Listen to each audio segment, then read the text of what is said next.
Welcome to the Babes Talking Business podcast, the space where female entrepreneurs are elevated and celebrated with your hosts, Shani Thompson and Lauren Kerr.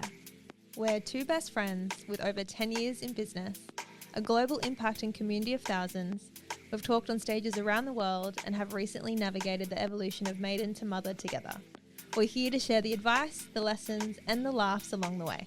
And we're inviting you to sit at the table and be in the room with women who are making bold moves, backing themselves, and showing you what's also available for you.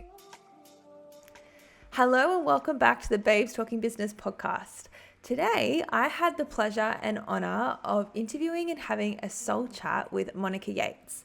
Monica is an industry-leading trauma healer and embodiment coach. She's a New York Times best-selling author, founder and CEO of Monica Yates Health, and for the last 8 years, through somatic trauma healing and deep embodiment work, she's been helping women overcome hypermasculinity and reconnect with their feminine energy in a sustainable way, giving them everlasting expansion in all areas of their lives: business, love, family, health, and fertility.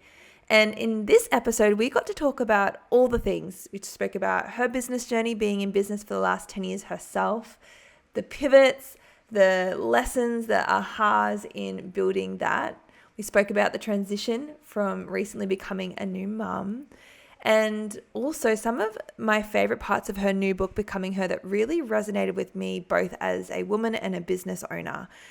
Spoke about the boss babe era versus the soft CEO era that I'm seeing pop up on Instagram now, as well as how women and men can build business differently or hold stress differently. It was such a juicy topic, definitely one of my favorite podcasts to date. So let's delve in, and I know you're going to enjoy it.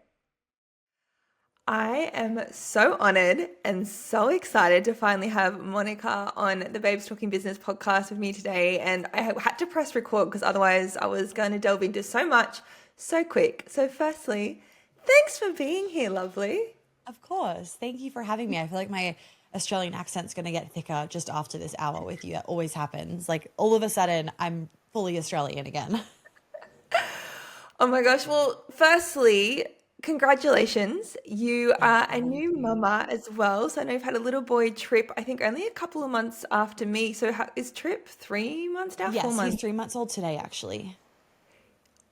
Oh my gosh. We're literally At the time like of this recording. Yeah. Yeah, we're like 2 months apart. So Summer is 5 months tomorrow. Oh, amazing. Okay, wow. Yeah. So firstly, how are you finding motherhood? I truly am loving it.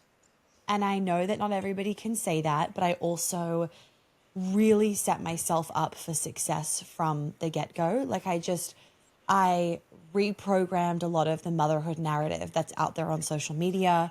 I was very aware of creating my own version of motherhood before I even stepped into it. We lined up the support, like we did all the things. And I think some people can be very quick to judge. So if you're listening and you're going quick to the judgment of like, well, you have money, so of course you could line up the support. Like just for context, our postpartum doula was $500 for 12 hours of her time. Do you know how much shit you put on your baby shower list that you don't actually need, where you could put that fund of like $500, for example, and you could get a postpartum doula? And I think that a lot of women, when it comes to motherhood, it's like that kind of martyr energy of I don't want support. I don't want anyone helping. I don't want anyone else helping me with my baby. And you don't need help necessarily with your baby. As you know, those first few weeks, you need help with yourself. You need someone getting you water when you're sitting there, like as dry as a fucking dingo's donger, like when you're trying to breastfeed. Like you get it. As soon as Trip's on my boob, I feel like I haven't drunk water in about 3 years. You need someone to get you the water. You need someone to cook. You need someone to hold him whilst you're trying to pee. And that changes because now all of a sudden, you know, you are peeing and pooing with one hand and it's some incredible miracle that you can now do. But those first days, like you have the peri bottle, like you need 2 hands to pee.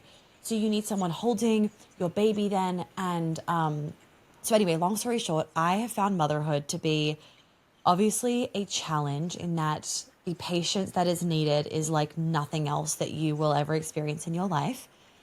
But I've also experienced the expansion that comes with motherhood, and nothing else could expand you like that. And like the mum productivity that you get. Oh my gosh. Like it's just, there is so many amazing components. And how I kind of refer to it with people is like running your own business. And I love running my own business. There are hard times and there are of course, really joyful times. But when you're going through a hard stage in business, you don't immediately, like seconds after, get joy, right? It's like you go through the hard and then you finally get the joy.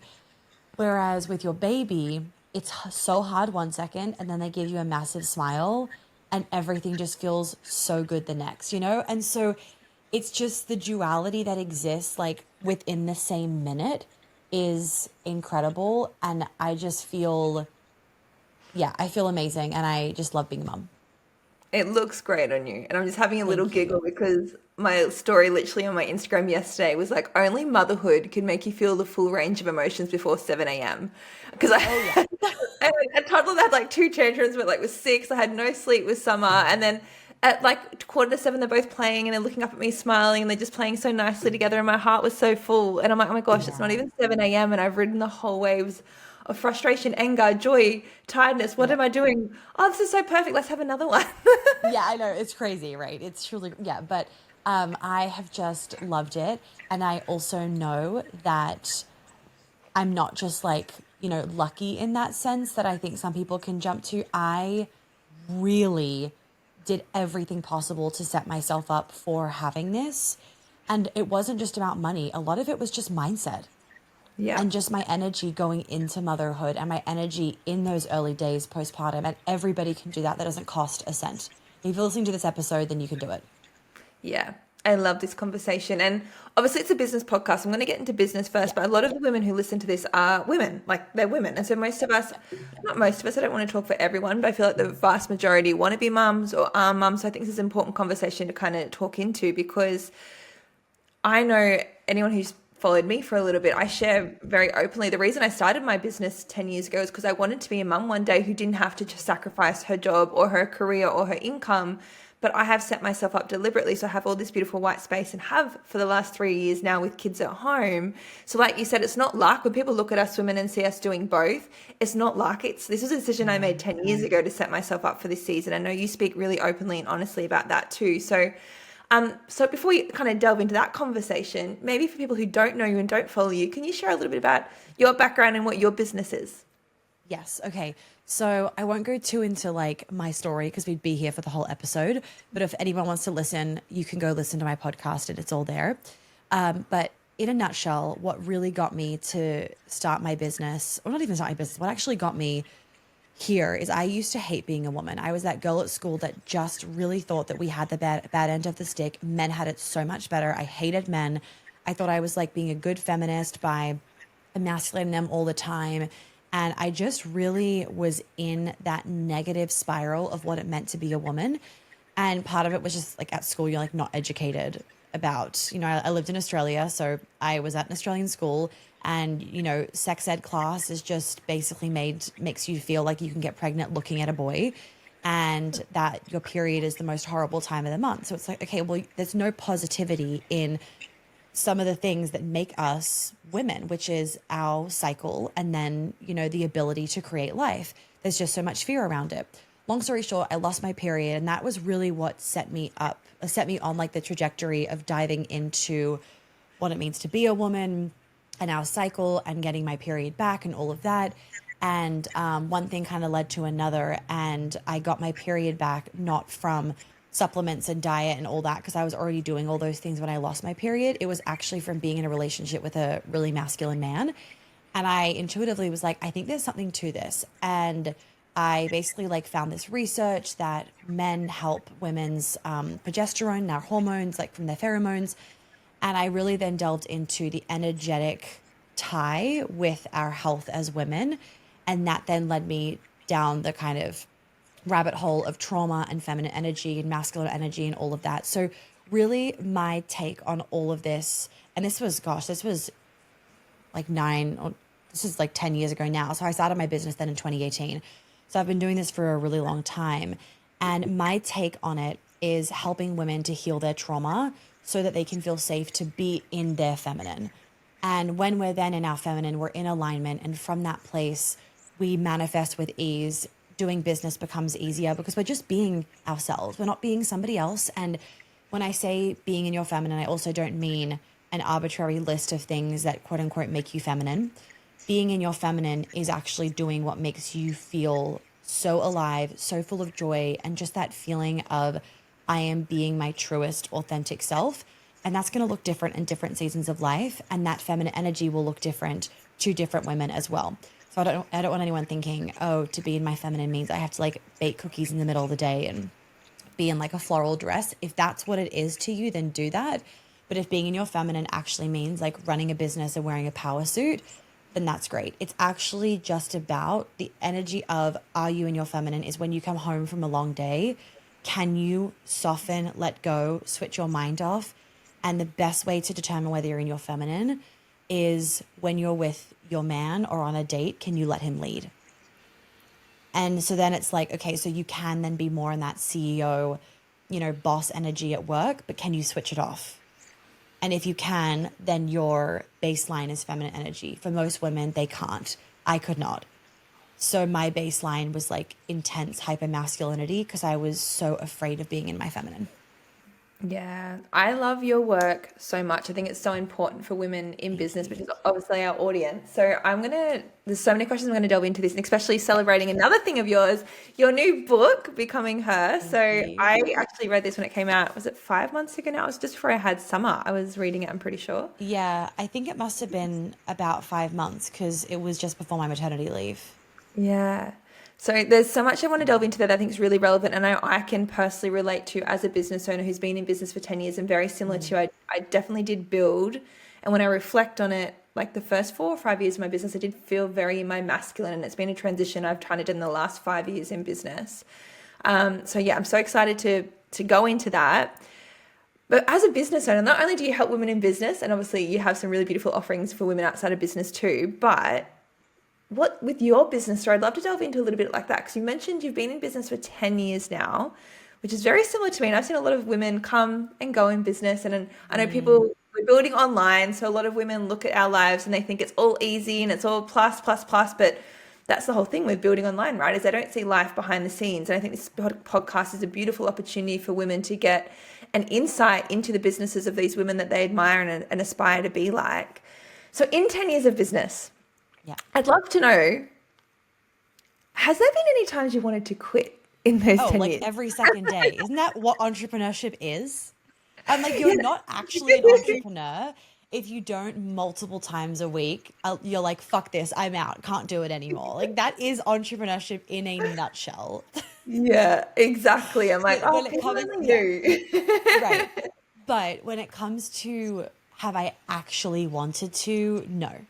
I am like so passionate about what I do, and like even just this is my first week at the time of recording this back at work after maternity leave, and I have been so energized this week, so happy, just feeling so full, and my life is very full now. Obviously, having a baby, like now when I finish work at the end of the day, it's not just like, oh, I get to cook a meal and like watch some Netflix and chill and have a bath. It's like, we're on to the next job basically. And it's full time, like 24/7. But my life feels so full and I really love what I do. But of course there are moments when, I don't actually want to throw the towel in, but it's just that moment where things are really challenging, really frustrating. And, that feminine chaos is just like, fuck it, I'm out. And as soon as you say it, it's like 10 minutes later, everything's rosy again. And I remember the first time my husband heard me say it, he was like really concerned. He was like, babe, like what the heck? Like as if you don't want to quit your business. And I was like, babe, you need to get used to this. Like this shit's just going to fly around the house all the time. When I say it, you just pat me on the back and give me a hug, knowing in 10 minutes time, everything's going to be rosy again. Oh my gosh. And I think that's the thing, right? I think when I talk to women in business, I feel like there's 2 kind of listeners in this space who do tune into this podcast. There's the women in the first maybe year to 4 years who are starting a business and they're trying to get it off the ground. They're looking at these other women winning and thinking, oh my gosh, it looked so easy for them. is it not easy for me? Yeah. Is it not meant for me? And then also these other women who have been in the space for as long as you and I have, coming on 10 years plus. And then they start doubting themselves whether business is still for them because it's still hard, or maybe they're feeling like they need to pivot, and because they're needing to pivot, they feel like they're failing. So I'd love to, when you look back on your 10-year journey, can you see, like, what do you think? Is there like 5 pieces of advice or 5 action steps or 5 things when you look back on your journey that you can kind of put it down to that you feel like is responsible for your success, or that women at either of those points can kind of relate to or listen to and kind of add to their tool belt to help them no matter where they are in their business journey? Yeah, okay. The first thing I have to say, because it's like going to burst out of me, is you know on Instagram how it's like soft girl era, soft girl CEO, soft girl millions. Well, I'm still waiting for that. I'm still waiting for the 4-hour work week where all you do is work 4 hours. And look, if that's your goal, then you need to go after that. But you're going to be building a very different business to the business that I've built. I love working. And, you know, I think that in this space, especially as people are now more talking about feminine energy in business, it seems like the goal now is that the less you work, the more successful you are as a CEO. And it's like this competition, this unspoken competition between all these different business owners of who's working the least. And that can put a lot of pressure, I know, because I've noticed it in myself and then caught it to be like, actually, I don't even want that, of the business owners like us that have been doing this for a long time, where we're still not working a 4-hour work week. And we think then that we're not as successful, or we've like missed something, or we're failing compared to the people that are having this 4-hour work week. And I just don't want to have the 4-hour work week. It doesn't feel right in my body. I love working a lot, and I love like showing up live and doing all of that. So I've made sure that I've like really unsubscribed from that being a goal. But as you're listening, if you think that you're less successful because of that, you're not. Success anyway is subjective, right? Of like what actually is success. And so before I even get into these like 5 tangible tips, make sure that for this season of life that you're in, you do identify, so you just have some sort of direction.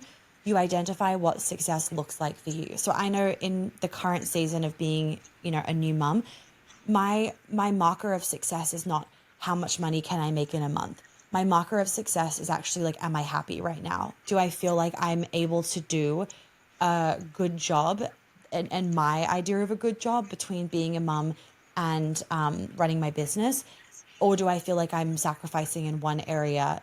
And there's always sacrifice in life, but I mean, like I'm feeling in my body like I'm not able to show up for Trip in a way that I want to, and then vice versa for my business. That's the first thing to say. Okay, actionable tips. Number 1 is you absolutely need to feel safe being seen. Especially nowadays, when we started our business, Lauren, like cancel culture was not a thing. People were not like tearing each other down. There wasn't so many of these, just, I don't even know what the heck to call them, but miserable people on the internet getting joy out of finding things to nitpick from other people. You know, on the internet, you say now, I love strawberries, and someone's like, oh my God, that's so offensive that you don't like oranges. And I'm like, people are choosing to twist words. And it is something that I am continuously practicing like every day, of like unhooking myself from the negative Nancy's out there that just their lens of the world is negative. They're looking to tear you down. They're looking for problems. And that can be a real big confidence crusher when you're starting your business out. And so the fear of being seen is a very real thing. I've had many clients where they didn't used to be afraid to be seen in their business, and then something happened, or just now, because cancel culture is so prevalent, now they're afraid of being seen. So that's a big thing, not just if you're starting out, but even if you're 10 years into business. Another thing I would say is really making sure that you're confident in your work. And your work, not comparing your work to somebody else's, but are you confident in the value that you are providing to the person, or what it is that you're doing? And if you're not confident, you need to get confident. Even as an example, you know, lots of people are getting into coaching and being coaches, which is great. And they think, okay, so I've got my certification, or I'm starting my business, or whatever it is, and I'm going to start charging this much an hour. If that works for you, that's completely fine. But what I've noticed, because I've, taken many women through my coaching certification, is it doesn't work for your confidence. And it's hard to sell with no testimonials. So my piece of advice with that is go and get the free clients and show yourself as much as the world and them how good you are at your job. Because once you've done that, you can now charge 10x because you have the confidence and you have gotten results for people. And that's going to then drive how you show up online and that your energy is going to be one of more authority than like a wallflower and kind of being afraid. Okay, that's 3. Am I going in the right direction? Yeah, I love it. I love it. Okay. It was tangible business tips for like people starting out, right, Lauren? Yeah, when you look back on your journey, I guess is there 5 things that you really can, Oh, that's right. you think that your success, you can say Yes. that really helped me in my journey. Okay. Thank you for that reminder. Yeah, when I look back, and all of those things helped, but when I look back, a really big thing was, I got 2 more then, Instagram Lives. And I know this is like, maybe there's a variation to this now because I guess Instagram Lives maybe aren't as much of a thing. But let me just explain why they are so powerful, because I actually still tell my clients to do Instagram Lives. Number 1, you're practicing being live, put on the spot, and having people see you in an unedited format. Because even a podcast, it's edited. If you mess up, you could edit it out, right? If you have to, just have a human moment or whatever, you can have your notes right there. It is not proving to people how good you are at your job compared to when you're live and people can tell because of the way that you're talking and they're asking questions and you're answering off the cuff that you're really good at your job. And especially we better pull it into like the times now in the age of AI, you have got to show people that you actually know what you're doing and your captions aren't just written by ChatGPT. Like real thing. So the Instagram Lives, the fact that it's live, you just kind of being on stage and being seen. And the more that you do that, the more that your nervous system is going to start to feel safe to be seen also in that capacity. It's also just starting to create consistency. So this would have been like 2018, 2019. And this is back when like you couldn't save Instagram Lives. Now you can save them. So you can rewatch them for yourself. And I recommend that because then you can give yourself feedback and see where you could have done better. Every Wednesday, I would sit in my chair in my apartment in Sydney and I would do an Instagram Live, maybe, I don't know, I think it was like maybe 6:30 or something every week. And I would have sometimes topics for the week, bring your questions. People, like when I think back to this, I'm just like, do you ever like miss those early business days? It's just bringing back memories because I did the same thing on Yeah. a Wednesday morning when I was building my business around my job, 8 a.m. every Wednesday without fail. Before I went to my job, I'd do a Facebook Live and it was like a life coaching for the day, like giving some people some pep talks backed by science and research. Yeah. Every Wednesday. Oh, I have goosebumps. And I'm just like, oh, it just feels so like, I don't know, nostalgic. Okay. So I would sit down and people would sometimes bring questions. I would sometimes have topics and I would talk about that topic. And people would literally cancel dinner plans and move dinners with friends. Like I would have people DMing because I had to either like push the time or I was running a bit late or we had to move the date or something or other, because that's how much people loved them. And it wasn't just about giving people value to help them to build that know, like, and trust, which is so important. It was also showing people I was consistently showing up in my business. If you are never on Instagram stories, never doing Instagram lives, people don't know when you're going to drop the next podcast, you aren't showing your people that you run a business where they can rely on you. So why would they hire you? Don't do one Instagram post a week. You need to do like 3 to 5 or whatever, or more a week. People need that consistency and to be able to build that trust. So Instagram lives 100% built my business in the beginning, in the sense that they built the trust and that then turned into paying clients. And then the last thing I would say was 100% investing in myself. The first like mastermind I invested in, I paid my whole entire bank savings and I was going to New York on a trip in 2 weeks time. And I really was like, no, I want money in New York to have fun and enjoy myself and blah, blah, blah. But, you know, my business had gotten to a certain point. I was getting really exhausted and burnt out because I thought the only way was to do one-on-one to give people like really amazing transformation. Long story short, built my first program. I made like 3 times that amount of money back before I went to New York. 2018, I never fully know the number. I think it was 20,000 US, which was like 40,000 Australian in that year or something like that. It was absolutely not enough to live on, put it that way. I made that in my first year of business. The next year of business, I made 600,000 Aussie dollars at that time because I was still in Australia. And it wasn't because of anything like magical or anything like that. It was actually just that I stopped being in that martyr kind of energy of I can just do this myself. Let me just grind and grind and grind. And the harder I work, the better that I am. And instead, who is doing something and has a business that I really am inspired by and I want to be able to do what they do, and let me learn from them. And you're always using your discernment. So it didn't mean I took every piece of her advice or did everything that she said, but it got me going, and everything just kind of catapulted from there. And throughout that year, I was traveling and I was consistently showing up. I was running programs, doing it all. And yeah, so I hope that helps. So much gold in that. So much gold. And I love what you just said about investing in yourself, because I think you would agree. I feel like business is the biggest personal development journey you will ever go on. Like, it is the biggest spiritual journey. Whatever's happening in your business is usually a reflection of what's happening within you. And I know I've personally had to do a lot of mindset work, and I have this saying, like, another level, another devil. Like, there's always something that I have to personally face. So I'm curious, when you look back on your business journey and you think about your mindset, has there been beliefs that you feel like have limited you in business that you've had to work on? Or have you had any money stories? No, money stories is a lot of things that business owners have to delve into when they're starting business, that especially when they're going from 6 figures to 7 figures. Does any of that resonate? Or have you had any moments in your business journey where you're like, yeah, like I felt a pivot there, I felt an aha moment there that I'd really love to share or delve into?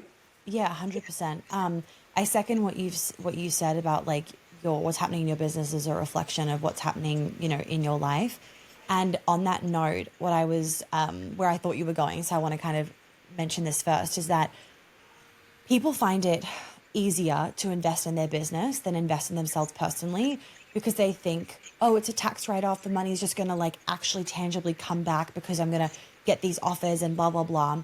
And what they don't realize is that no amount of strategy or marketing tactics or like automations is going to scale your business or grow your business if behind the scenes your relationship is horrible, you think negative thoughts about yourself, your health is down the toilet, you struggle to sleep, you have no creative energy because of all these things. Like, we all know that when we're, for example, bloated, right? We're having really bad bloat or really bad digestion.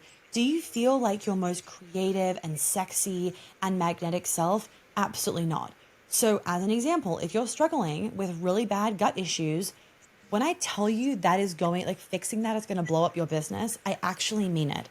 Because especially with all of the AI stuff, people want to see now more than ever the embodiment. They need to. You need to show them your magnetism. If they're not seeing you, if they're not feeling your energy, if they're not like, oh my God, like I want to be in this woman's energy, then they're going to go choose somebody else that is. So that's the first thing that I want to say in that. But in terms of like the beliefs that I had to change, well, one, it was actually just realizing what's happening in my personal life is absolutely a reflection of my business. And I'm always reminding myself of that. So if business isn't going as well as I want, it's like, what's happening in my personal life right now? And I'll often just fix that, and then the business will get fixed at the same time, energetically. Money mindset, huge one. I had such bad scarcity beliefs to the point where I wouldn't buy breakfast food because I was like, oh, I just want to save money by not eating breakfast. Like, what? Now looking back, I'm like, what the actual fuck? Like, that's not what we do. Don't recommend that. But yeah, really, really intense scarcity around money. And it was showing up in that I was hoarding the money that I was making and not allowing myself to spend the money, like, which is ironic, right? Because like the whole reason we make money is actually so we can spend it. But a lot of people, they make, and then don't even allow themselves to enjoy their life. And it's like, what's the point of making all that money then? So massive one was scarcity. A really big one for me was wearing burnout as a badge of honor. That didn't last long, which was great. But like towards the end of 2018, I was definitely like depleted and extremely burnt out. Just from the way that I was running things. I really saw the fact that I didn't have a social life and that I would stay in on Saturdays and on the weekends to work versus going out. I saw that all as like, I'm better and I'm more successful as a result of this. So that was a really big one that I worked through. And then what would be one more? Oh, I know. This was one that came later on, and more so that 6-figure to 7-figure, is the more my business grows, the more responsibility I have and the more I have to do, which is not the truth, because actually the more your business grows, the more you hire out other people to do things for you that are much better at their jobs for like, I don't know, email marketing or something than you are. And you don't have to do that. Yes, of course, you have the responsibility of paying them and like replying to their Slack messages and whatnot. So that's also then potentially a conversation if you really don't want to have that responsibility of like, okay, then I need to build a business where I don't have to have a big team. But I wanted a team. I wanted the business to grow. And so that realization, I actually remember exactly where I was when I had that realization, which is funny. But that realization was a big one of the more that I grow, the more support that I actually have and the less that I have to do. Yeah, I can resonate with that. And I think there's a lot of women I mentor in business when you're like, it's funny because when you're that woman, you don't hear it, but when you can see it in other women talking, because they're like, I want more, like give me more income, give me more freedom, give me more impact. But at the same time, they're kind of like got this other like silent handbrake on, but they're like, don't give it to me because I'm scared. It means I'm gonna have to work harder. I'm gonna be more burnt out, all the things. So Yeah. It's a never ending journey. I know that there's like, I am always working through something, especially in different seasons of motherhood as well. Have you had a most recent breakthrough, like with your mindset, with your values, with having to pivot or change, or whether something's come from motherhood? Is there something in business that's made you think, oh, like that's something I used to believe was true, or that has something that's shifted within me, or this was the direction I was taking my business, now I'm shifting and pivoting this way?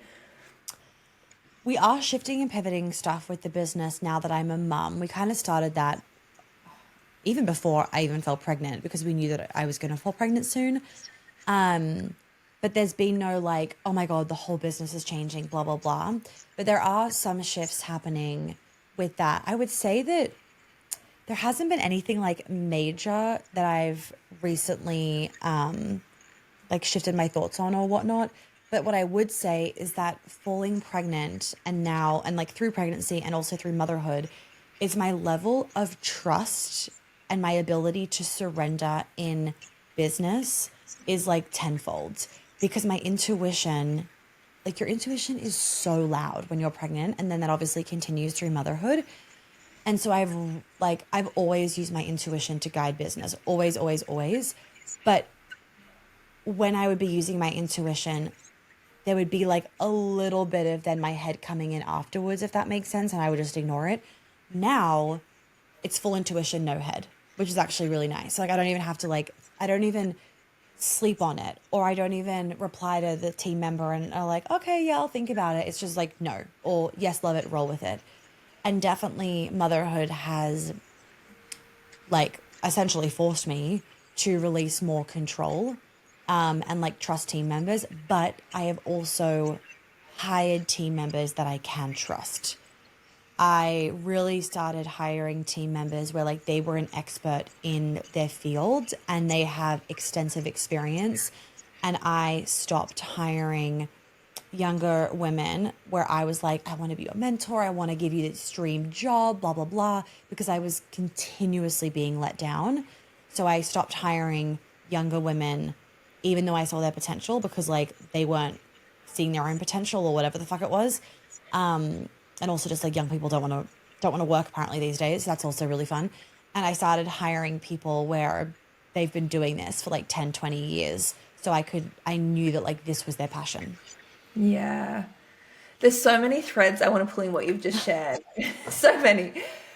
Because we have been in business about the same amount of time, I'm curious if you've seen some of the same trends I've seen. You've already mentioned a few things. I'm so excited to delve into this because two things. Something I've noticed and you've mentioned, I feel like in this space there's a lot of like, I don't know, how do I word it? I'm making this much money, but I'm working this little, like you said at the start. What I So was it's saying like, before, like the soft yeah, girl era, yeah, like yeah. like I'm better because I've only worked 4 hours a week. Yeah, so I'm seeing this. This is a lot of women are like, and it's like screenshotting their paychecks, which is like, yeah, great for them. All about the money, like make the money. Yeah. But then what I'm also noticing for women who are coming into business, there's these two things that like, am I working too much? Like, am I not working? Like, I shouldn't have to work this hard for the paycheck. So one of the questions I have for you is, what did your business look like when you were starting compared to now? Because sometimes I feel like I'm too scared to say what it actually took for me to build my business, because women come in and don't want to do It was fucking what I grit. did. But they go like, I don't want to do what you did. But you say you want what I have now. But nobody is honestly, I don't believe there's not many women online sharing honestly right now what it takes to have maybe the freedom that you're seeing them enjoy right now. Like, I did grind for a good 5 or 6 years. Like, it wasn't a soft era. I have a soft era now if you want to look at it, but that's not what the first 5 or 6 years looked like for me. So And you have to earn that. You've earned it, Lauren. And we're making these women think, we're setting them up for fucking failure, in my opinion, because we're making them think that they should be able to make $1 million or whatever 6 figures in their first year of business. When I'm like, I would never, I didn't not only have that expectation for myself, and I'm not saying like, you know, lower your standards or like don't manifest that, like 100% go after it. But I also want you to be realistic in this, not be realistic with your manifestations, but be realistic with your expectations. So when you don't make $1 million the first year of business, you don't think, oh, I'm actually a failure. What you need to realize is that there are people out there that, and this isn't for everybody, of course, where they will make money quickly, but they lose money quickly. That's number one. And just because someone's making $10 million a year in what seems like overnight doesn't mean they're going to sustain that. Also, just because they're making 10 million doesn't mean they're bringing 10 million home. You don't know what goes on behind the scenes. If they are paying for ads, paying team members, doing all of these things, like as a business owner, like I know how much things cost. So when I'm watching these people and like you're saying, I'm like, oh, that's great that you made that. But I'm actually like, I know from what I've seen throughout the month that you don't have that in your bank account, right? Like, because it costs a lot of money to run, I mean, depending on the business, it can cost a lot of money to run a business. You know, even like for us this year, full transparency, our profit margin is so much lower because I've launched a book. We've hired like 4 new team members. And so you can't be comparing yourself to what someone is sharing in their screenshots. Yes. And I don't know why. I feel like I've chokeholded myself in business for the last 12 months. I know it's because of motherhood and I've just wanted to kind of protect my peace. But I've had this ick in the online and in the coaching space because I'm like, there's just women being like, I work this little and I make this much. And I'm like, I'm great for supporting and celebrating women, but I'm like, that I'd love to know how much money you take home. No, and I'd love to. And how long have you worked to create that? Because there's a lot of women coming in thinking it happened overnight, and I'm like, yeah, I grounded for 5 or 6 years till I let myself have a little bit more white space. I'm not saying burn yourself out in the process, but I'd love to know when you look at how you worked in the first, I don't know, 3, 4, 5 years of your business compared to the last 5. Has the time and versus energy output changed? Or has your days looked, how have you built your business, or when you're working on your business, how your days look different? So actually, I would say let me say this, because people often don't know this about me until they dig. So I say I started my business in 2018. I didn't. I started my business in I started my business in 2015. But it took me until 2018 to make money that I could remotely live off. My business started as a food blog. That's how it started. And it's a name that I still hate. It was called In My Bowls. I hated it. I had a website, I had a food blog. It was great, right? At the time, I really loved doing it. I kind of knew it wasn't my forever thing deep down, but it was the then thing. And I really enjoyed it. And I was a recipe developer, and I was contracted to work for, actually Australians would know this, Mingle Seasoning. And I was their recipe developer for a while. And I had my food blog.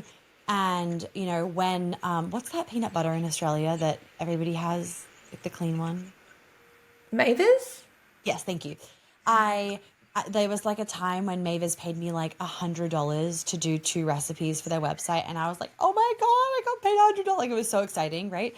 Because I was getting paid to do these recipes and whatnot, and I didn't really know where the fuck I was going. I obviously knew I wanted to make money, and I always knew that I wanted to run a business. Like, I didn't even entertain the idea ever of working for somebody else. I worked in cafes and stuff, but I'm talking about when I was thinking about my career, it was never an option to work for somebody else. Anyway, it took, and then there was the transition. I had a bad ski accident, blah, blah, blah. Then there was the transition where the food blog turned into, so like what I'm saying is keep following the breadcrumbs, even if you're making $0, okay? The food blog turned into me sharing with women how to eat for fertility. It turned into me talking more about hormonal health. And I was studying my Bachelor of Nutrition, and I was becoming a life coach and a master life coach and a health coach all at the same time. So I was then talking about, like getting your period back and how I got my period back. I was talking about living within your cycle. Then I started talking about feminine energy. Then I started talking about trauma. And then I actually started taking clients at the beginning of 2018. But like, I don't even really count the beginning of 2018, like my business started, because it was so here or there that I was, getting clients in, because I was really building the know, like, and trust for like my thing that I'd found. Like, I found my thing. Mid 2018, things actually started taking off, where I was having consistent clients throughout the week. I was being asked to be on podcasts. I was doing speaking engagements and whatnot. And then, yes, things blew up from 2018 to 2019. But it took me going 2015, 2016, 2017, so like 3.5 years before things actually started moving. And then to your question, Lauren, the first 3 years of business, let's say 2018, 2019, 2020, they actually changed a lot between the years. Like 2018 was absolutely a grind. 2019, I was grinding, but I was living. I was traveling and working at the same time. I was single, I have these memories of like, I was in Ibiza, like driving my little Mini Cooper around, just having the absolute best days. But I would take calls really early in the morning because of the time difference, and take calls like later in the afternoon. And I was, I spent a lot of time in New York during that year. So I was working hard, but I was living. Like, God, that year was just, that's why I'm like, oh, do you ever look back and just go, oh, can I just go back there? Like, it was just such a good year. It was so much fun. And then 2020 happened, and I moved to New York, and then like COVID happened and everything. And all there was to do was work. So I lived in London and I worked all the time. I really struggled in London with the lockdowns. I didn't know anybody. London had one of the worst lockdowns in the world, like similar to Melbourne. I think Melbourne was worse, and then it was London was the second worst. All I did was work. And so I grinded that year, but I wouldn't say grinded. I actually just worked a lot, but fully out of love, because it brought me so much joy. There was nothing else to do, right, besides work. So I worked a lot that year. 2021, I then moved back to New York, and I was still working, but I was living. And I guess this all just ties in to say, like, the whole thing about, don't think that working less is better, because I love to work, and I wouldn't be as happy in any of these years. I know, like, even moving back to New York, I wouldn't have had that same energy and fire and spark if I wasn't working full days and then seeing friends at night and going to the dog park and going out for dinner, and just like my life, I've just loved having a very full life. And now I work less, especially now that I'm a mum. So now my days are like 2 to 3 calls a day. And between that time, and even before I had my baby, I would have on average 3 calls a day, sometimes 4. But between those calls, replying to Slacks, doing this, like making these canvas slides, posting this on Instagram stories, there was like so much stuff. Now what I do in my business is I do my coaching calls. And of course, I still do like the CEO roles of like giving advice, saying yes or no to things people on the team are suggesting for like whatever. But I do write 90% of our marketing emails. The only ones I don't write is if we're reusing an old email, and Olivia will then go in and like tweak the call to action a bit, but I've written all the call to actions for the launches. I write every single Instagram caption. Olivia will sometimes post it on stories, but she'll sign it off as Olivia. I do all the other stories and like, you know, that kind of stuff. And that's what I do. So I'm still working a lot, but I'm taking 2 to 3 calls a day. Between those calls, I'm now spending time with Trip, and, you know, now I have mum productivity. So like banging out emails, Instagram captions in like the speed of fucking light, which is epic. And that's what I do now. But that's taken 8 years to get to a place where, and hiring team members and being willing to pay those team members too, where I now am not doing as much. That was a long answer, but I hope that just gave people the realization of like, it might take 3.5 years to actually see the first dollar. Yeah, and more women need these conversations. That's why we started this podcast. I think they're just, like I said, I feel like there's two lots of women. There's women that come in at the start who are looking at the highlight reels and think women are overnight successes, and if it's not taking off straight away, it's maybe business isn't for them. And there's also the women that I know that I'm friends with who have been in business for 10 years, and we're like, it's still ever evolving. We still have shit that we're still dealing with, and like, this is business. And I think it's nice just to have these really open conversations that you don't really get on Instagram in this long form content. Like, what's life like behind the scenes, and what's activating you, and what's changed now, and how have you grown as a woman and as a leader and as a business owner? So I love this. And this kind of leads me, before we finish the podcast, I do want to delve into some of these beautiful things in your book, because I don't know if you know much of my story, but I actually wrote my second book in COVID, and it was called The Surrender Project. And for me, I know you said you really worked in COVID. For me, COVID was like this really awkward space of me surrendering to my intuition. We just got married. We were trying for our baby. So like learning how to surrender, because I've always been a high achiever, a go-getter.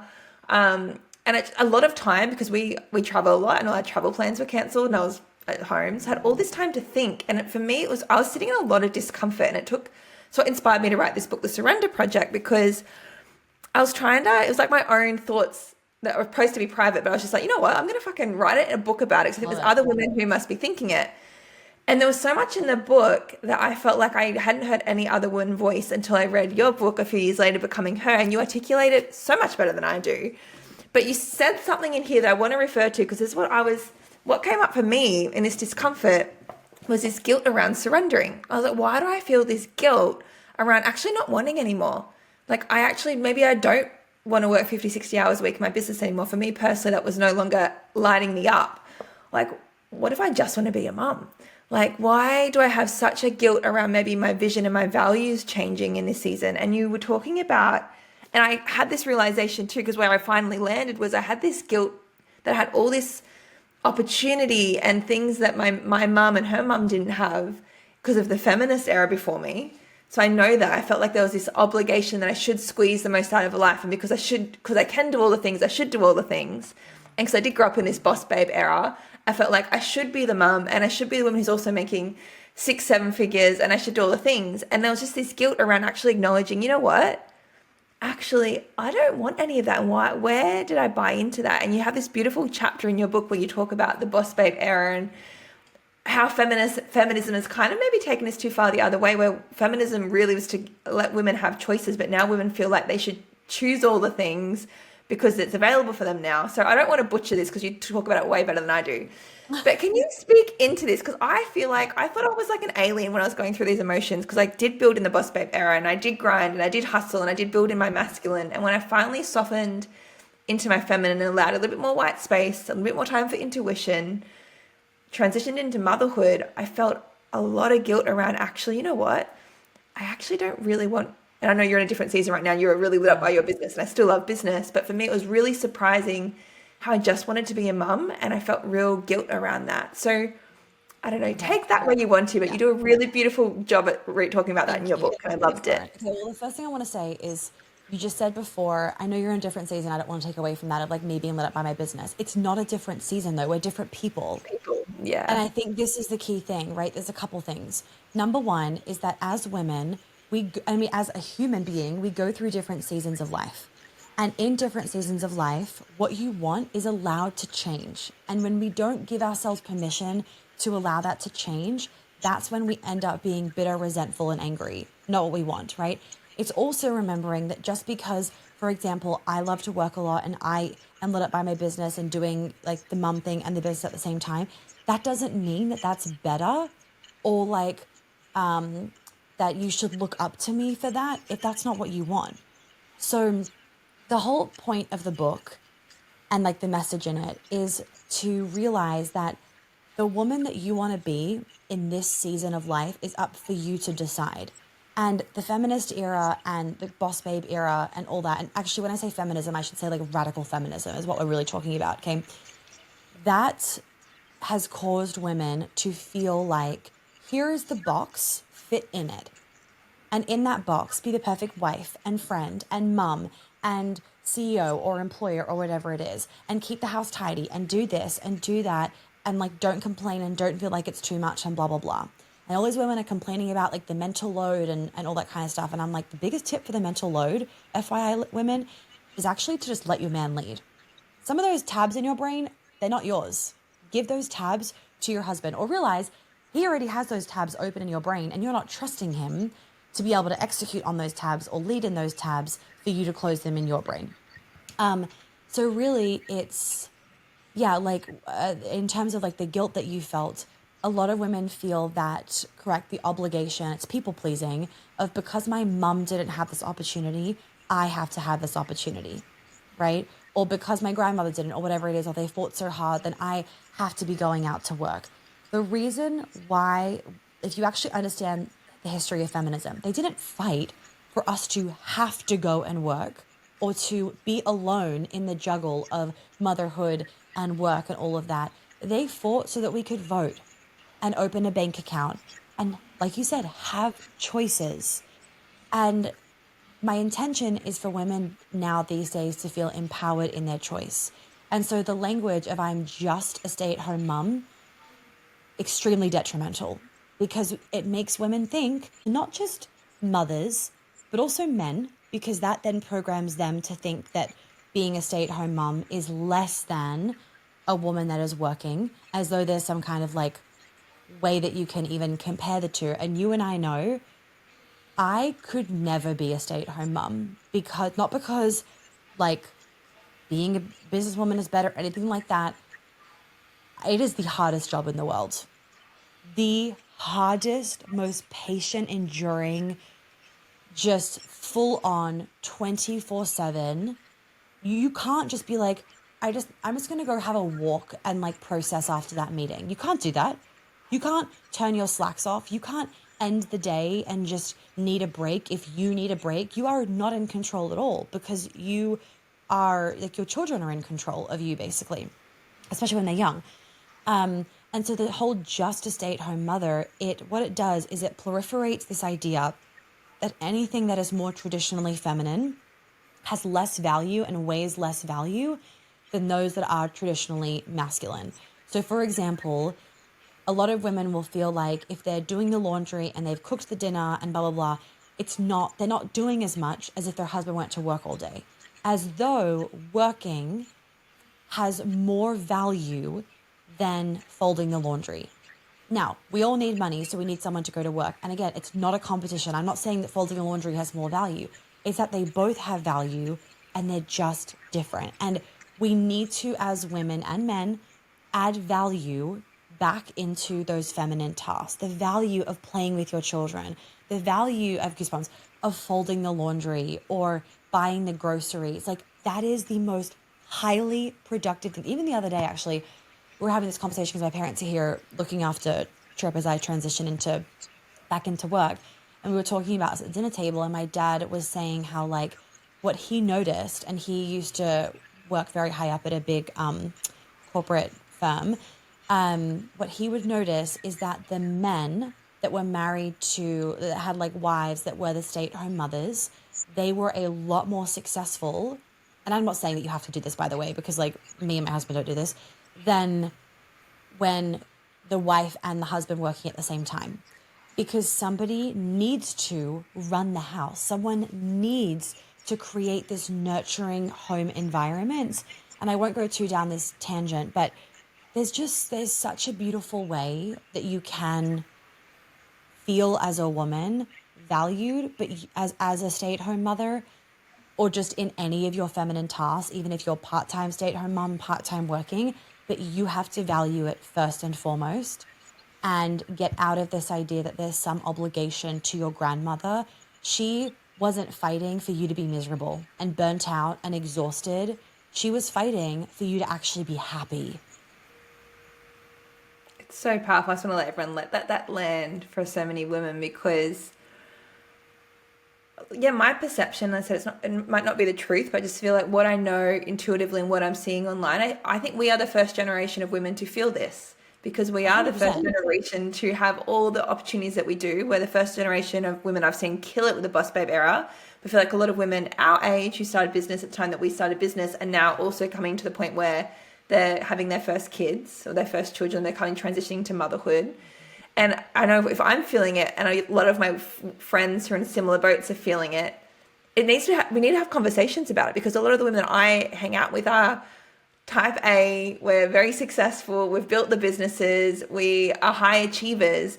It's this really foreign, uncomfortable season that we're navigating in transition to motherhood, because we're having to question a lot. We're like, is it like, yes, you go through identity shift when you become a mum, but it's also the whole thing about like, oh, well, do I want to work as much? What does work look like if I'm no longer contributing? I used to put my worthiness around my work ethic and my output, but like you said, now like changing the narrative around being just a mum, if that's what you desire and that's what you want. Well, And also, even just the first generation, sorry to cut you off, in the US at least, nearly half of US households, the woman is the primary earner. Never in history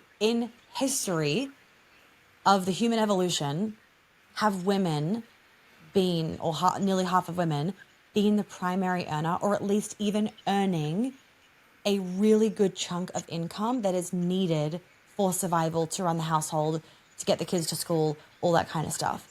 Never. And I'm saying that because you have no one to look up to as a woman, or no one that's done it before, of being the breadwinner, making a lot of money as a woman. And it's important to recognize that, because the whole money thing and women making a lot of money, and what I'm about to say doesn't mean don't make money. I'm all for women making money. Obviously, I'm the breadwinner, blah, blah, blah. But it is becoming detrimental for their relationships and their mental health, because women are making money the masculine. And so it's like, I have so much pressure because I'm the breadwinner, blah, blah, blah. And I'm not taking that pressure away from you, but there's a whole other way of doing it. But people don't know it because there's been no one before us that have done it. We could obviously talk for hours, so I'm being very mindful of time because I love this. I'm going to ask one more question and I'll let you take that wherever you want to take it.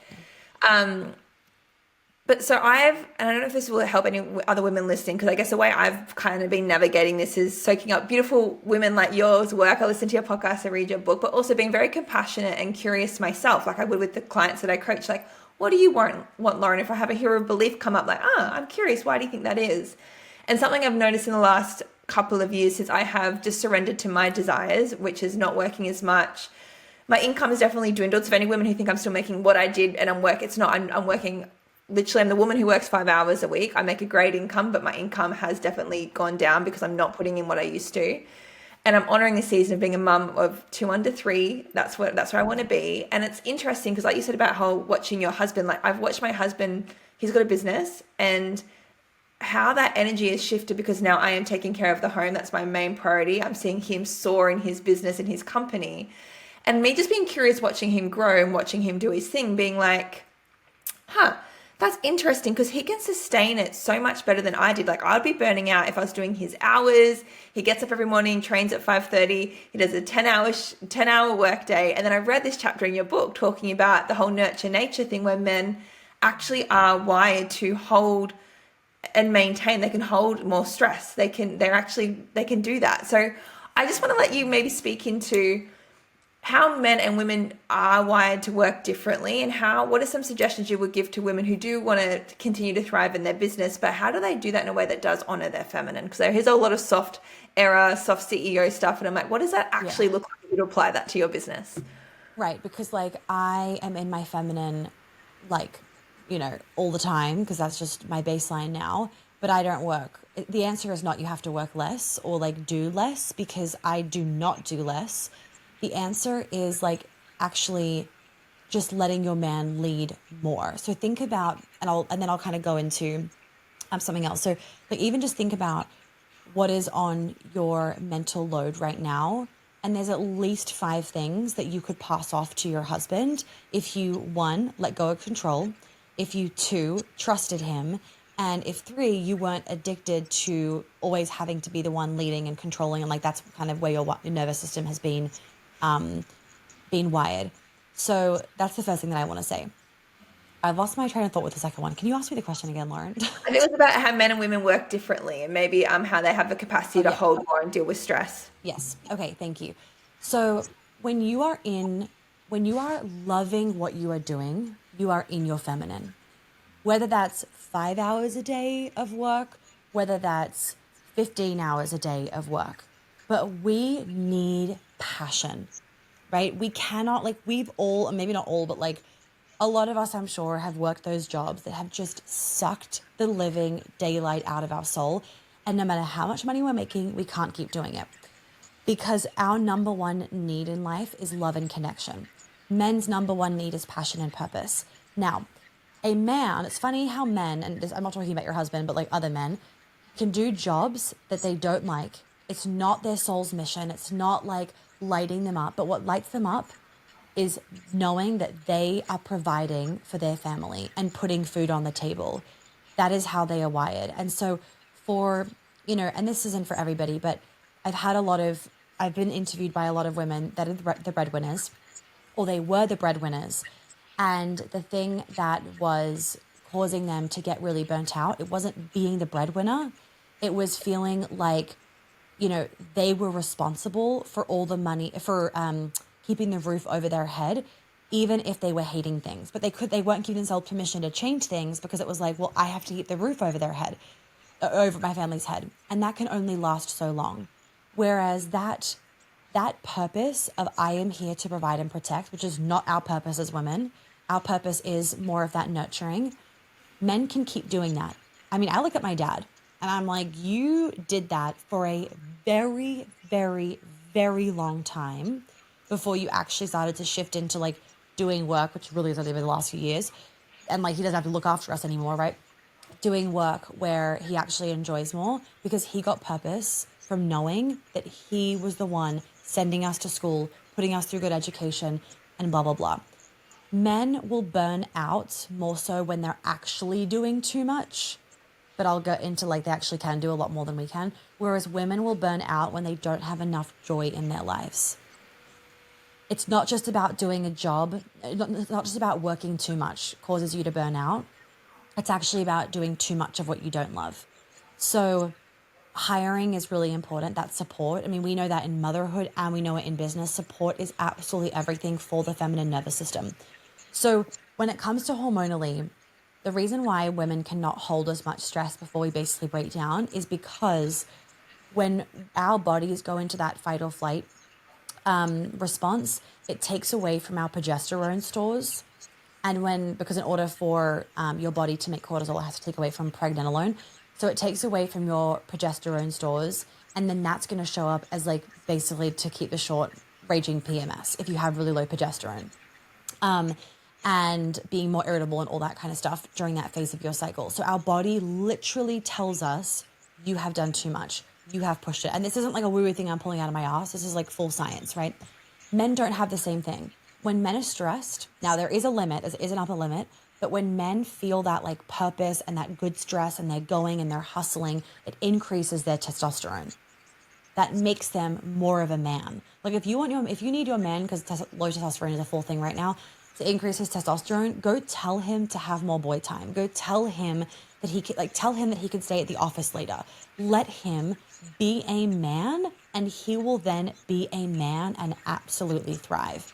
But yeah, the reason why they can hold more stress is truly because of our hormonal differences. But we can hold more of other things. Like mums, for example, we have so much more empathy, so much more patience. We're able to like cut a steak with one hand. Men cannot cut a steak with one hand whilst they're holding their child, right? It's just different. And we can hold more emotion. They can't hold more emotion. Of course, you can train yourself to hold more emotion, but they can't hold more emotion. They can hold way more stress. Our body goes into a freeze response. And like, I can't do this anymore, or a fawn response. And that's just us protecting ourselves, because if the saber-toothed tiger is coming after us as women, we know we can't run fast enough in order to get away from them. And so we go into that freeze response or that fawn response to protect ourselves. We do the same thing in life. They can run, so they run. Yeah, it's so powerful. And I think a lot of women, like you said, they intuitively know this. It's just having somebody like you said, we haven't had the example. We're not having women talk about this openly. We're the first generation to go through it. Yeah, we just need maybe some validation, someone to explain maybe what they're feeling internally. So yeah. I love this conversation. I love all your work. You're doing such amazing things for so many women out there who do have the big visions, and they just are unsure how to kind of navigate it through the different seasons of juggling it all. So for women who have loved this, where would you love them to find you? And what's next for you? Oh gosh, what is next? That's the question my team is asking me too at this point. So don't have an answer for that one. But where they can find me, Monica Yates Health on Instagram, and I have my own podcast. It's called Feminine as Fuck, and I update everything in our link in bio. My team updates the link in bio of the latest things, and my Instagram stories I'm really active on. My book, obviously, it's a New York Times bestseller. It's called Becoming Her. So make sure that you grab that as well. There's been like Australia, and their book system is like really not great. So there's been some delays with Amazon, but I know that you can get it from is it called Booktopia? But it seems that Amazon's now been all fixed, finally, like 5 months later. So hopefully Australia will stay good with their printing and everything of that. So Becoming Her is the book. And my website's monicayateshealth.com. And yeah, that's everything. I love it. I'll make sure I pop it all in the show notes. But thank you so much for spending your time with us. I know now you've got to divide it between your hubby and trip and business, but you're doing it and you make it look easy. Oh, thank you so much. I appreciate it, Lauren. Wait, babe. Before you go, we have a little gift for you. We know talking about money and building wealth can feel so overwhelming sometimes, so we want to make it easy for you. If you head to the show notes or grab the link in our Instagram bio, you can download our free financial literacy and wealth building masterclass bundle. This is a private recording we held for our business community recently, where we break down exactly how to start building multiple income streams, smart saving strategies, and how to set yourself up financially even if you are starting from zero. And because we love you, we are also throwing in our 50 plus income producing ideas guide.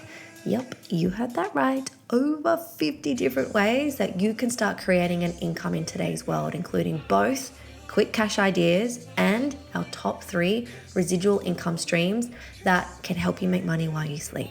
It's perfect if you've been thinking about starting a side hustle or creating an extra income on the side, but have no idea where to begin. Both of those are completely free, and you can head on over to the show notes or our link in bio on Instagram and click the link to download it today. P.S. Here's something that might really surprise you, that really surprised us when we realized 83% of you listening to this episode right now don't actually follow the show. And look, we totally get hitting that button seems like such a small thing, but we would love to ask you, if you took something away from today's episode or any others in the past, could you please do us a little favor and hit that subscribe or follow button on whatever platform you're listening or watching from, because you have no idea how much that little number actually supports our channel. I know it seems super minuscule, but that follower count is genuinely the force behind the level of guests that we can bring to you on this show. It's what helps us have incredible thought leaders, entrepreneurs, and real conversations in this space, and it would mean the absolute world to us if you did that for us. So if something resonated with you today, you can hit that subscribe or follow button, and we would love you forever. And if you're feeling extra generous, you can leave us a review and tell us what you loved about today's episode. We read every single one, and honestly, they really make our day. Lastly, if you're curious about working with either Lauren or Shani, or you just want to have a chat, you can slide into our DMs over on Instagram. It is hands down the best way to reach us. You can find Shani at Shani Peach or Lauren at It's Lauren Kerr. All the links are in the show notes, of course, and make sure you're following the show account at Babes Talking Business for all of the behind the scenes content, bonus tips, and announcements. We just want to say thank you so much for being here, and we appreciate you showing up. doing the work and investing in yourself today. So go ahead and grab those freebies, take action on what resonated with you today, and we will see you in the next episode. Bye.